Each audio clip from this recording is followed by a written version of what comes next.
Hoje mais um vídeo com informações relevantes aqui para vocês. Temos empresas anunciando grandes lucros. Tivemos aí a Petrobras lucrando e anunciando grandes dividendos ao mercado. Nós vamos falar sobre isso, vamos falar também de Banco do Brasil, vamos falar aqui de Sanepar, PetroRio e outras empresas também para a gente ficar de olho a partir de agora.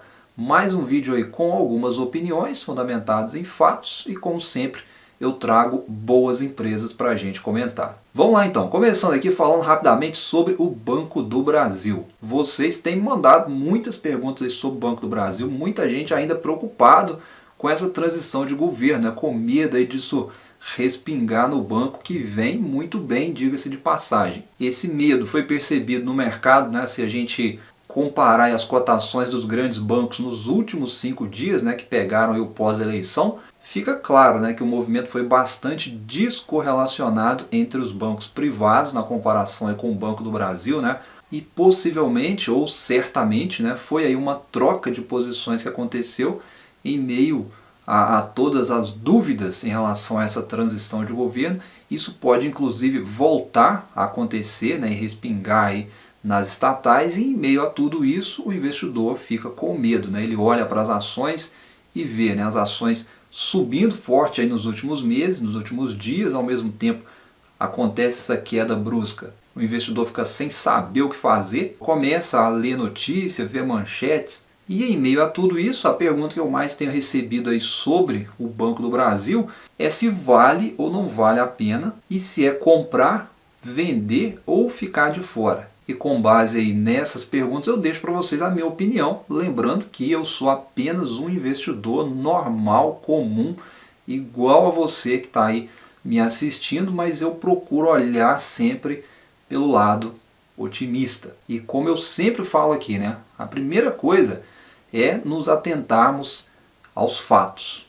O primeiro ponto aqui que eu destaco é que o Banco do Brasil ele vem reportando números sólidos. São lucros relevantes, muito melhores até do que os outros bancos privados. Esse é um dos motivos até pelos quais eu acredito que eram consequência das ações estarem subindo tanto aí nesses últimos meses. E o segundo ponto é que entre os bancos, os grandes bancos, o Banco do Brasil é o que hoje tem a melhor política aí de remuneração para o acionista. O Banco do Brasil está com uma política de dividendos muito atrativa. E um terceiro ponto que eu destaco aqui em relação ao risco, que muita gente fala aí que está com medo em relação ao governo. Se a gente olhar para o passado, o Banco do Brasil é uma instituição centenária. Se você imaginar aí tudo quanto é dificuldade, tudo quanto é crise que já passou pelo nosso país, o Banco do Brasil estava lá.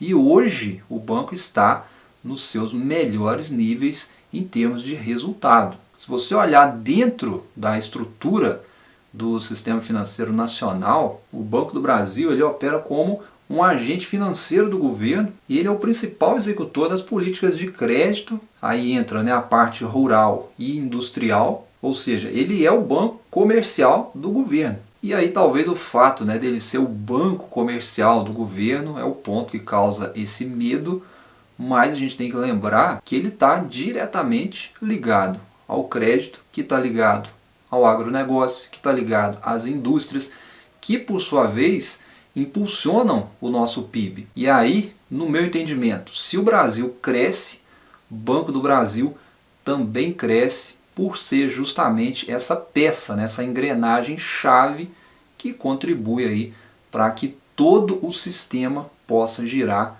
normalmente. Eu acho que se você está com medo aí do Banco do Brasil por conta do governo, acho que você deve repensar onde você deve investir de fato. Talvez você não deva investir no Brasil nesse momento. Tem oportunidades lá fora, ou seja, você não precisa ficar refém aqui do nosso país. E eu particularmente faço isso, invisto no Brasil e invisto lá fora, vejo oportunidades nos dois mercados. E só aproveitando o gancho que eu toquei nesse assunto, acho que o grande risco aí, que a gente tem que temer talvez seja relacionado ao mercado exterior. Porque mais uma vez o Banco Central americano eleva suas taxas de juros por lá.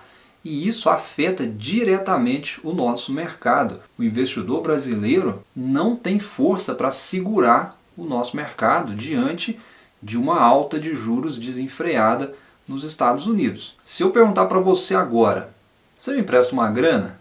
Eu vou te pagar 4% de juros. Você quer receber esses juros em real ou em dólar? A resposta é bastante óbvia, né? Então é mais ou menos isso. Juros altos lá fora contribui bastante aí para deixar a nossa bolsa desatrativa, né? Se é essa a palavra que cabe aí nesse momento, mas esse é um assunto para um outro vídeo. Para a gente encerrar aqui em relação ao Banco do Brasil, eu acho que ele tem sim os seus riscos, né? Principalmente riscos de estatal, sim, fato. E na dúvida, se você está pensando aí se vale a pena comprar, se vale a pena vender, eu simplesmente esperaria passar aí essa transição de governo e aí depois avaliaria a melhor opção a ser feita, né? Não ficaria estressando com isso à toa nesse momento. Bom, mas vamos seguindo, falando de mais empresas, falando aqui do foguete da bolsa, né? PetroRio. Onde será que vai parar essa empresa, hein? A PetroRio divulgou aí mais um balanço com números fortes ao mercado. Nós tivemos aí as cotações disparando, né? Subindo aí cerca de 30% só nos últimos 30 dias. Um movimento que muito influenciado também, né, pela troca de posições que a gente mencionou no caso do Banco do Brasil, que aconteceu logo após as eleições, onde a Petrobras caiu bastante, né? Uma enxurrada de investidores saindo de Petrobras e entrando em PetroRio, né? Contribuindo para essa alta forte. Mas vamos aos fatos, né? Vamos aí ao resultado trimestral, que é o que a gente sempre tem que avaliar, se a empresa está crescendo, se a empresa está lucrando. A empresa reportou aí receita líquida de 378,1 milhões de dólares, foi um aumento aí de mais de 100% comparado com o mesmo período do ano passado. O EBITDA ajustado foi de 286,3 milhões de dólares, foi um aumento expressivo aí de mais de 170% na comparação anual. E o lucro líquido atingiu 153,7 milhões de dólares nesse trimestre. Foi uma alta fortíssima, né, de 542 milhões na comparação anual. Então mais um resultado recorde aí da PetroRio, conseguiu melhorar ainda mais os seus números, inclusive, né, na parte operacional. Ela conseguiu reduzir ainda mais os seus custos de produção, né? Isso impacta beneficamente aí nos resultados e com isso a eficiência operacional da empresa conseguiu melhorar ainda mais. Além ainda, né, que a empresa segue com muito dinheiro em caixa, o que proporciona condições favoráveis aí para ela seguir os seus investimentos em novos campos e em mais produtividade. E só para fins comparativos entre PetroRio e Petrobras, olha só que interessante, né? O valuation da Petrobras muito mais atrativo, porém nós temos riscos importantes aqui, né, adicionados além dos riscos de mercado, né, que vale para as duas empresas, mas olhando para o que interessa no meu ponto de vista, né, que é a rentabilidade, a eficiência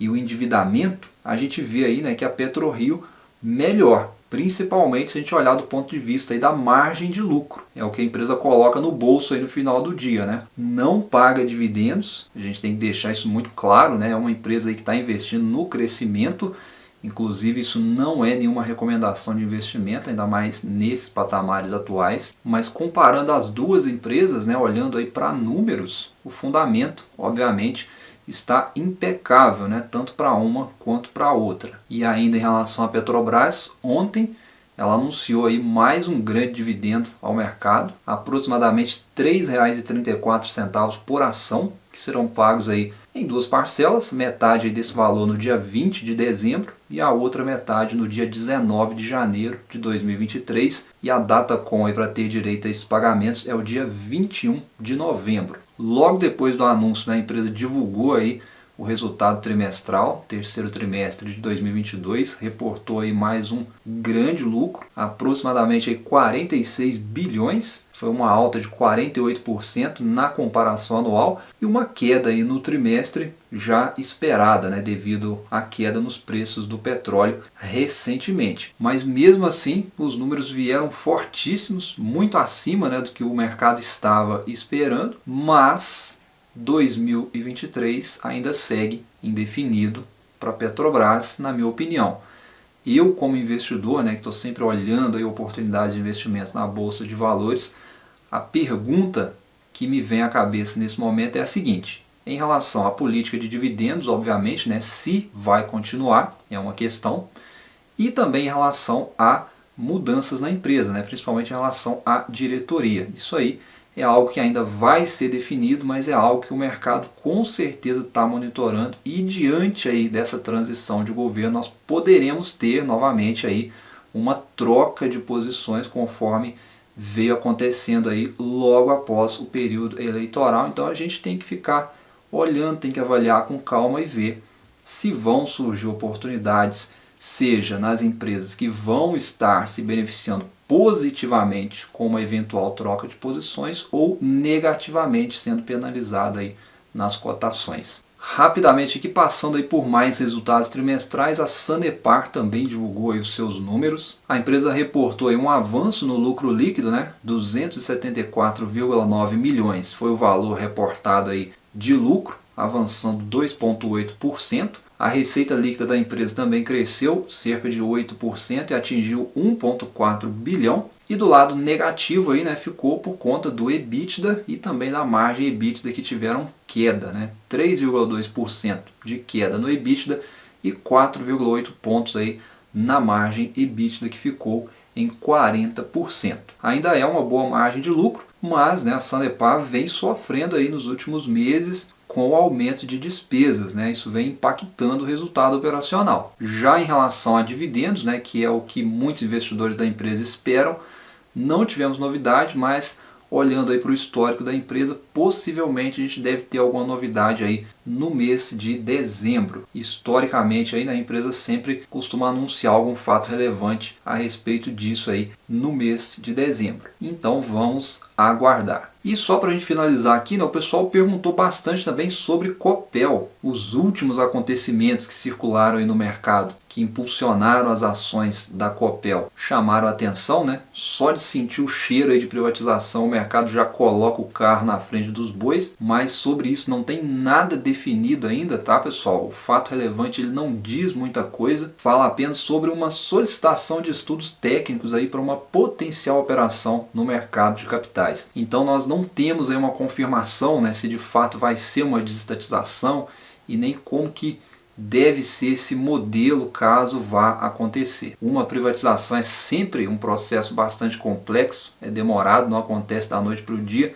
Então, para quem está pensando em fazer uma especulação em cima disso com as ações da Copel, eu não acho que vale a pena, né? Se você é investidor de longo prazo, não tem por que ficar preocupado com isso. Se a privatização vier e for benéfico para a empresa, show de bola, mas eu não contaria com isso agora. O melhor que a gente tem a fazer é acompanhar os resultados da empresa, ver se os resultados vão melhorar. A empresa é boa, se encaixa em um perfil para longo prazo, para recebimento de dividendos. Acho que esse tem que ser o foco do investidor que está investindo aí nas ações. Bons estudos, bons investimentos, e a gente se fala aí num próximo vídeo. Um abraço e até a próxima.